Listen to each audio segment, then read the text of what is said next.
Hey guys, Panos here. In this video, I will try to explain why I chose the pedals I have in my pedalboard. For all the recordings, I will use my Fender Strat and a Hook R40 mic'd with a Sennheiser E906 into an RME Fireface 800 without any additional effects. If you haven't watched part 1, where I talk about the choices of the guitar and amp, I suggest you watch that first so you have a complete perspective. So, let's talk about the most complex part of my rig. Well, my pedalboard is always a work in progress. I try out stuff and evaluate them in live conditions, I keep the best and sell the rest. I'll try to explain why I have kept the stuff that you see, one by one. First, let me describe how I envisioned my pedalboard. It travels with me a lot, so I need it to be sturdy, relatively light, and be set up in the minimum amount of time. Given the fact that I was going to use it only with one band and a standard setlist, I could select only the pedals that I needed and focus on a convenient setup. I don't like to bend over to adjust the knobs all the time, so I wanted to have most of the pedals set beforehand. I also don't like tap dancing, so I ended up with a preset style system, as you will see. I started with a double switch strip and recently I changed to a 4-way strip, so now I have 4 foundation sounds, preset and ready to use on the fly. But let's start with the wah first. We'll talk about what's in every loop of the switch later. That's an RMC4 Real McCoy picture wah that sounds really sweet, especially with the overdrives. No harsh treble, just usable tones from heel to toe. I also like wahs with a little more top end for clean, funky rhythm sounds. I place it next to the pedalboard for 2 reasons. It feels better without the tilt of the pedalboard, plus I save so much real estate this way. Second in order is this TC Electronic POLYTUNE 2. Its true bypass, has a bright display and you can tune all the strings simultaneously. That comes in handy when I want to check the tuning between or during songs, so I just strum all the strings together and I'm ready in 2 seconds. Next, there is this switch strip. It's a new model from the Geek Rig, the Quartermaster QMX4. It has 4 true bypass loops with relay switching, and with a push of a button, any of them can be turned from a standard loop into a flip-flop loop. That means that you can instantly switch between loops with only one tap. That's the main reason I chose that model, plus it's very compact and light. After the switch strip, we have the time-based effects. First, there is an CAPISTAN from Strymon. It's one of the best tape echo emulations, and it's really practical because of the tap tempo and the favorite switch option. With the favorite switch, you can save the settings of a delay sound you like and recall it at any time. So, I have 2 presets of tape delay ready to use with almost no preparation. The one is a short ambient type delay with a low end rolled off and a touch of a spring reverb. I use the fixed head type in the .th tap mode for that. The second preset is a slapback delay in fixed head type also, but in the 1/16th mode this time. As all Strymon's delays, El Capistan features an analog dry path, so the dry signal is never converted to digital. I run it in the true bypass mode, as I don't need the trails for these sounds. The second delay pedal is again from Strymon, the Timeline. Ideally, I would use 4 different delays, so I could have at least 4 different presets ready to be used without preparation. The second best option is this digital delay that can store up to 200 presets in 100 bucks. What I primarily needed was my basic quarter note tape delay to be always available on the fly. So I set it up using the D-tape mode, which is a single head type of tape delay, and I copied it to all the left side presets. This way, I can recall my basic delay pushing the A switch regardless of the bank I'm in, so no navigation through the presets in this case. In the leftover right presets, I have saved some delay sounds that I use only specific parts, so I can reach the bank beforehand. On B0, there is a long tape delay. On B1, a digital .th delay. In B2, an analog deluxe memory man type .th delay, and on B3 I have a long triplet delay for dub style effects. On B4 and B5 I have 2 effects delays, a bit crusher and a swell delay respectively. I have set the maximum bank number to 5, so after bank 5 it scrolls back to bank 0. To make it even more flexible, I connected a custom expression pedal. I never needed the in-between positions, so I designed this pedal where you can set and use only the maximum and minimum positions. When it's off, it's heel, and when it's on, it's toe, as in a typical expression pedal. It saved me a lot of space and gave me an extra setting for every preset. If you are into DIY and you want to build one, let me know and I'll send you the schematic. I use timeline in the trails mode, so the trails continue even if it's off. I'll demonstrate some of the sounds I use later on. Now, let's see what's in every loop of QMX4. In the first one, there is only a true bypass optical compressor from Barefoot Effects called Pale Green. I own a Dynacomp and ROS type compressor too, but I think they have too much character that makes them perfect for some uses, but not for what I needed. A characteristic of the Pale Green is that it can be very subtle and transparent if you want. As it uses an optical circuit for compression, it has a relatively slower attack time, so it lets more transient to pass. It also features this tone knob that can add a little sparkle the way I dial it. I like it best powered with 12 or 18 volts, since it has more headroom this way and the lows sound bigger. If you have a compressor that can be powered with more than 9 volts, I suggest you give it a try. Let's have a listen to the Pale Green.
In the next loop, there is this low gain overdrive pedal from Himmelstruts called FITZO. Himmelstruts is a company from Sweden that makes handmade pedals with a kind of modern sound, I would say. No mid-hump, just quick attack, tight bass and treble bite. Perfect for arpeggios or rhythm work, especially with a neck or middle pickup. I prefer to power it with 12 volts for more dynamics and bigger lows. I have dialed the gain so it sounds like an amp on the edge of breakup. Okay, let's play something with FITZO.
In the third loop, things get a little more complicated.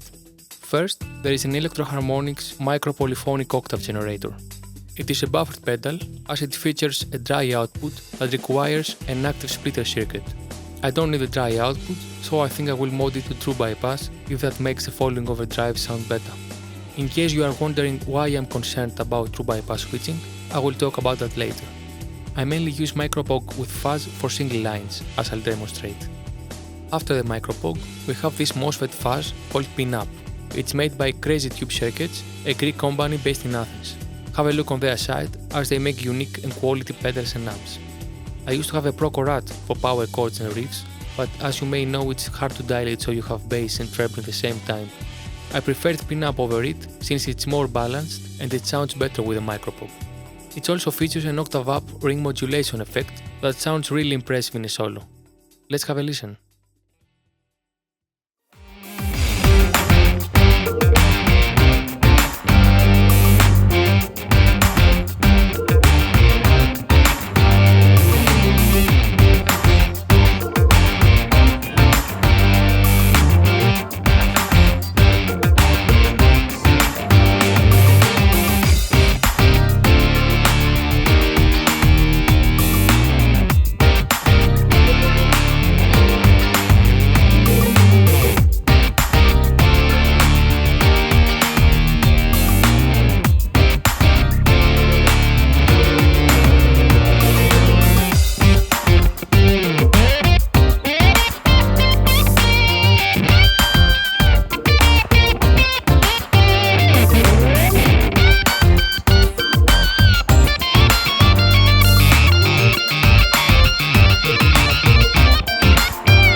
After PIN-UP, there is a FETTO MAXIMUS, another great pedal from Himmelstruts.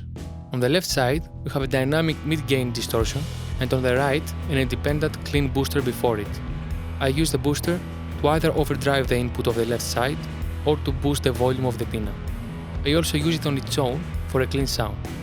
I usually dial the left side of the FETTO for a mid to high gain distortion. The string separation is outstanding, and the voicing is really balanced. This model features two toggle switches, one for the power character and one for the presence. The power knob adjusts the input voltage internally, so you can affect the compression and mix character of the distortion. I think all Himmelstruts pedals have a 3D quality in their sound. Here is what it sounds like with these settings.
Last in this loop is a PLEXI-DRIVE from Wampler.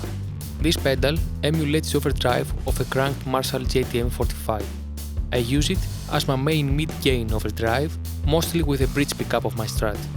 It has the response of a real amp, something really important for a drive pedal. When I need more gain, I push it with a booster of FETTO. I'm not sure yet if its voicing suits the job perfectly, but the quality of this pedal is undeniable. Let's listen how it sounds.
Now, on the last loop of the QMX4, I have my lead sound. The main ingredient is this tube overdrive. It's a MINSTREL from Kingsley, a company from Canada that makes point-to-point tube pedals and toms. I really like this pedal because it has the feel of a tube amp. It's really well voiced and it has a slightly compressed attack that makes it perfect for solos. This new version is powered by 9V DC and it features a single 12AX7 tube running at high voltage, which is pushed by a FETTO transistor. It has a 3-way mode switch that can provide different amounts of gain. I use mode 2 as it sounds fatter to me. When I want a more vocal-like sound for my solos, I engage this true bypass Maxon OD9 that is a true bypass tube screamer as we all know. I dial it as a booster before Minstrel to overdrive its inputs and boost the mids. I used to have a Viagra boost from Crazy Tube circuits to push the Minstrel. That's a super clean booster that features a foot switchable parametric EQ that gave me that mid hump, but now I tend to think that a low gain overdrive with less bass and treble response suits better for this job. Now I use it in my small pedalboard to push an overdrive for higher gain rhythm sounds or lead sounds with the EQ engaged. Moving on to the last pedal in this loop. That's a BOOMSTER from Jam, a Greek company specialized in handmade vintage sounding pedals. If you like classic warm sounds, Jam offers many of the sounds from 60s and 70s. BOOMSTER is a clean silicone booster that I use to increase the volume of the Minstrel. What I like about this pedal is that it tames the presence without losing the treble that is necessary to cut through the mix. I think it just makes my guitar sound bigger, something good in this case. So, let's hear how these three pedals work together.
The last pedal I'd like to talk about is this amp and speaker emulator from Tech 21 called British. it is placed last in the whole chain. The timeline acts as an active splitter, so I connect one output to the amp and the other to this pedal. I plug the output into a DI and then into the mixing desk so the mix engineer can switch to a realistic amp sound if my amp fails. Many times, when I can't have my amp or another good tube amp, I prefer to play live with this emulator as it just sounds better than most of the crappy amps I encounter. I've used Blunt and Liverpool from the same Tech 21 series, but I found British more balanced and neutral sounding for this application. Everything you listen to now is through this emulator I have dialed as an almost clean Marshall JTM 45.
That's almost everything about this pedalboard regarding the pedals. In the last part of this series, I talk about the importance of true bypass and buffering, and all the peripherals like cables, the power supply, the in-ear preamp, and everything else that's essential for building a pedalboard that works efficiently every time. If you found this video useful, don't forget to subscribe and give the thumbs up. Thanks for watching!